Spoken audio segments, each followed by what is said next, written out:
Hello all, John Miyares again from the USDA NASS Great Lakes Regional Field Office in East Lansing, Michigan. In this presentation, I want to take a few minutes to talk about the minimum data requirements that are expected for tract level and segment level records for the June area survey. Then, Jimmy Bolello from the Mobile Survey Services section at NASS headquarters in Washington, D.C.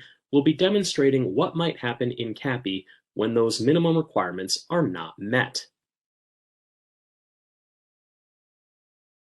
One of the biggest challenges of the June area survey for enumerators is that we have to account for all land in every segment, both agricultural land and non-agricultural land, whether we're able to contact the operators or not. We can't just leave records left as inaccessible or refused without providing some information about what is in that tract. Much of the responsibility for accounting for the acreage falls on enumerators in the field to observe what is happening in those segments and to report those observations. Additionally, unlike some of the other surveys we do throughout the year where it won't matter whether you submit the record level data or not, in the June area survey, all tract level records and segment level records need to be submitted in CAPI before the due date provided by your regional field office. It is best if you can submit your work as individual tracts get completed in order to minimize the amount that has to get processed at the last minute. For agricultural tracts, at a minimum, we need to collect the following information and have it submitted in CAPI. We need the name and address of the tract operator. If this can't be verified, please contact your supervisor or your NASDA coordinator who can provide you instructions on how best to proceed. We need to know the type of operation it is so we can complete the 9921 box. Is it an individual operation? Is it a managed operation? Is it a partnership? If it is a partnership, we really need the partner names and addresses included as well. Most importantly, we need Section D completed with the acres operated in the tract and how those acres are utilized. You can then provide an indication as to whether or not the information was reported or observed for the tract. Next, you should do your best to complete the information in sections E and F, especially when it comes to the presence of certain crops or storage capacity on the operation. You should also make notes of any livestock you observe in the tract, especially any hogs, cattle, sheep, goats, or horses. From there, you should try to complete the standard office use information on the back page of the questionnaire, including the response code, respondent, mode code, enumerator ID, and the date when you completed the form. For non-agricultural tracts, at a minimum, we need to collect the following information and have it submitted in CAPI. Just like with ag tracts, we need to know the name and address of the tract operator. Again, if this can't be verified, please contact your supervisor or your NASDA coordinator who can provide you instructions on how best to proceed.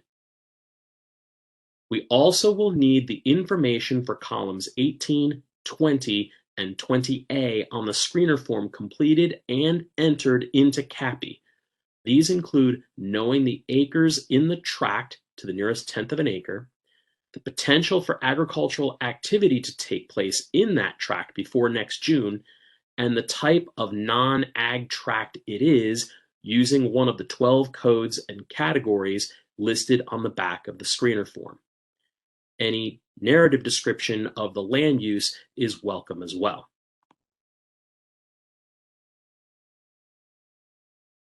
For the segments themselves, all tracts need to be accounted for in CAPI, and the total acres reported in each segment needs to be within 10% of the digitized acres for the segment before that segment level record can be submitted.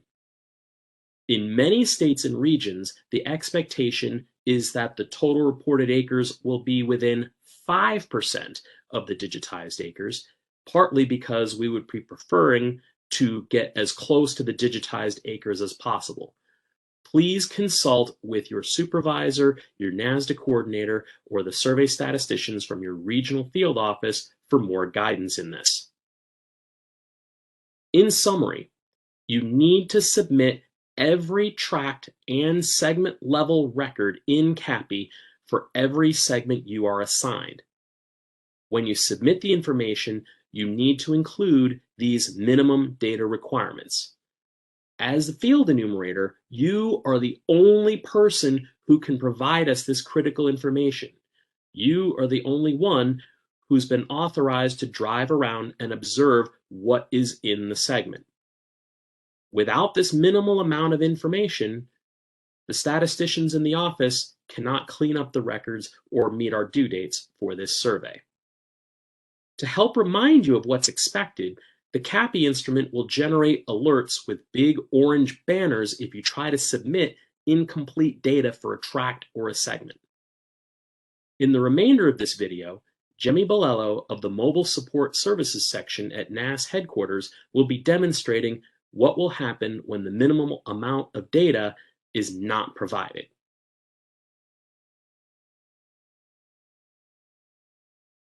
I'm going to demonstrate a couple of things numerators can do to put in an inaccessible and the warnings that might appear if they don't do their track acres.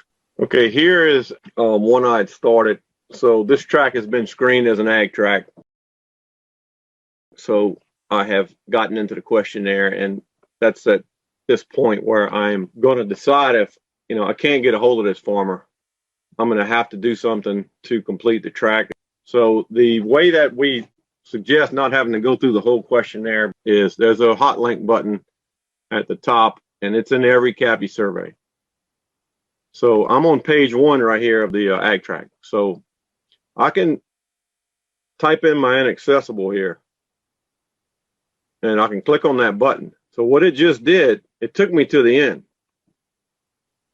So if they do get to the end and section D is not done here, so they can fill out their back end to here. They couldn't get a hold of anybody. So when they try to submit, it's going to generate an error. So whenever they use that hot link button at the top, it's going to go to the end, and this is what they're going to get when they submit. So this is after the first submit button. If they touch submit again, it's going to let them go. It's going to let them submit it. So we don't have a hard stop in here where it just can't submit this ag track when it's an inaccessible with no track acres in 840.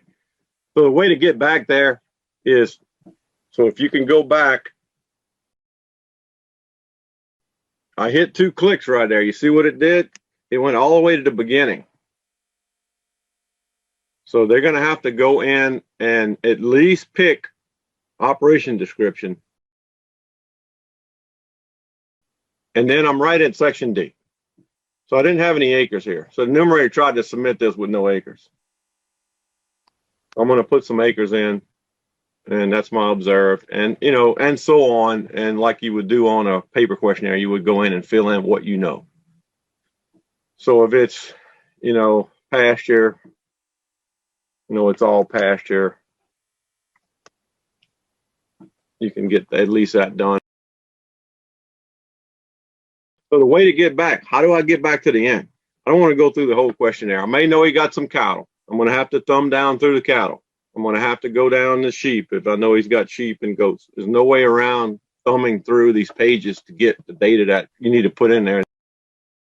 But I can get to the end here and submit.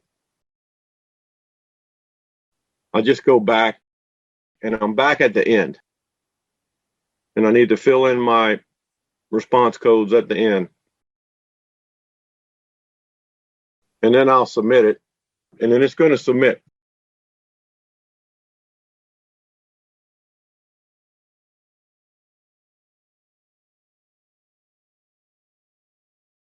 So let's go look at a non-ag.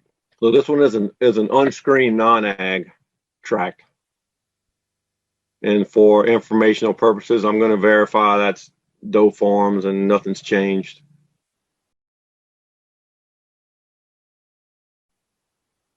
So I'm going to screen this thing all the way down, no.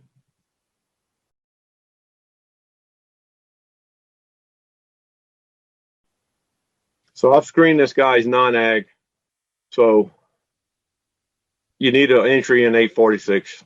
You need to answer these questions. You also need to answer your drop down. If they try to submit without answering those questions, we got some errors that pop up. So I think this was another thorn in the side when numerators was submitting without some of these codes. So that may help. So they can go back and make sure they have these boxes filled in correctly. Whatever needs to be in there. And if it's observed, that's another problem that they're going to say, well, I don't know the answer. Well, you should estimate those boxes just as they would have done on paper.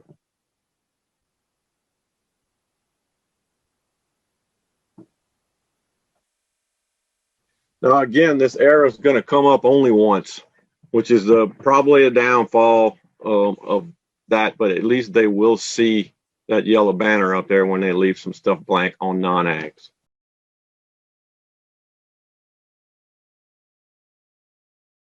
So the last thing I want to show is a submission segment down here. I think I've got this one sort of ready. So I have a tract. I got some comments in there. I wanted to show you segment level comments. Those types of issues that normally are written on the back page of the screen. So I want to go in there and submit this non-ag.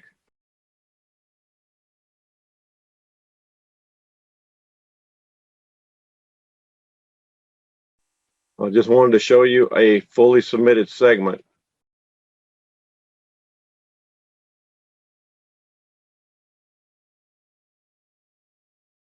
So this is a large non-ag tract that got screened.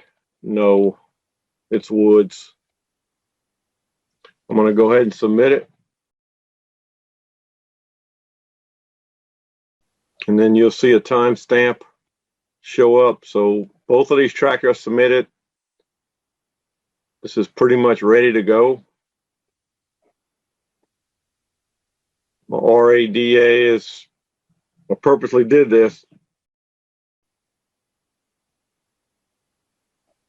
And they're going to get the error here. So they're going to let them submit it. We're going to let these go through. We don't have hard errors to stop it. So at least they will get a warning if it's not within 10.